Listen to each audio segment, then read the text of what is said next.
Good day, everyone. We are Group 9 from CE22S10. We will be presenting the experiment number 4. Experiment number 4. Determination of moisture content of aggregates. Objective. The activity aimed to introduce the basic principle, significance, and procedures in determining the moisture content of aggregates, particularly coarse and fine aggregate. Intended learning outcome. The student shall be able to, first, familiarize the equipment, apparatus, and method in determining the moisture content of coarse and fine aggregates. Second, determine the total and surface moisture content of aggregate. Third, determine the importance of and role of moisture content in the construction material utilization. Discussion. Moisture content or water content of aggregates is the quantity of water contained in the aggregates.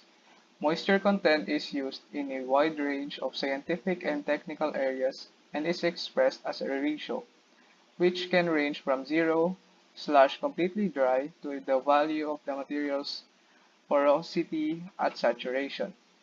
It can be given on a volumetric or mass gravimetric basis. Moisture may be present as absorbed moisture at internal surfaces and capillary condensed water in small pores. At low relative humidity, moisture consists mainly of absorbed water. At higher relative humidity, liquid water becomes more and more important depending on the host size. Next. So the resources that are going to be needed in this experiment are 1 unit oven with temperature control, 6 pans, 1 weighing scale sensitive to 0.01 grams, and 750 grams of fine aggregates for 3 trials, 750 coarse aggregates for also 3 trials. For the procedures for fine aggregates, first step is weigh the 3 pans and record as the weight 1. Second is prepare the wash and wash a minimum of 750 grams test sample of fine aggregates. Third is divide the sample into 3 trials with approximately equal amount, then place it to the fan. Fourth is weigh the 3 trials as weight 2. Next is dry the sample to constant weight in an oven at 110 positive negative 5 Celsius for approximately 4 hours and cool. Six is weigh and dried sample as weight 3. 7 is calculate the moisture content for the fine aggregates. And for procedure for coarse aggregate, repeat the process as the fine aggregates. Next.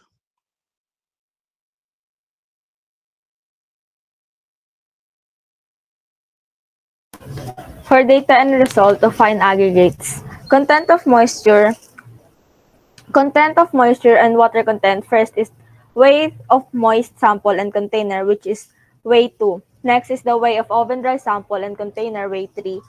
Third is weight of container, weight 1. Then weight of moist sample, weight 2 minus weight 1. And next row is weight of oven dry sample, weight 3 minus weight 1. Last is moisture content of moisture content percent.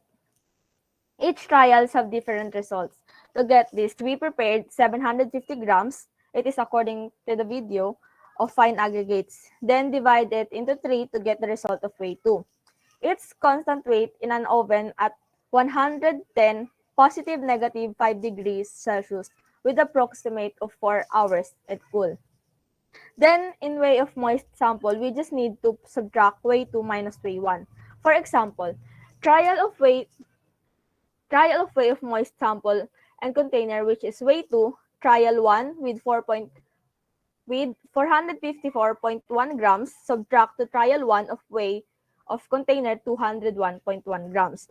To get the trial 1 of weight of moist sample with the result of 253 grams. Weight of an oven dry sample is weight 3 minus weight 1. It is example 443 grams minus 201.1 grams is equals to 241 grams of the weight of oven dry sample. Last is for the moisture content. It's equals to 4.6%, the formula of total moisture content minus the absorption.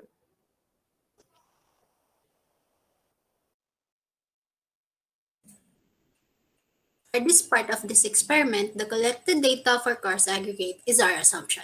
The data for determining the moisture content for coarse aggregate are quite identical in fine aggregates. We assume the data from trial 1 to trial 3, like what the reporter in the fine aggregates have said. Starting with weight of moist sample and container or weight 1, weight of oven dry sample and container or weight 3, the weight of container or weight 1, the weight of moist sample, which is the sum of weight 2 minus weight 1, the weight of oven dry sample, which is the sum of weight 3 minus weight 1. And lastly, um, we get the moisture content using the sum of um, weight of moist sample minus the sum of weight of oven dry sample divided by the weight of oven dry sample times 100. Next, for the conclusion.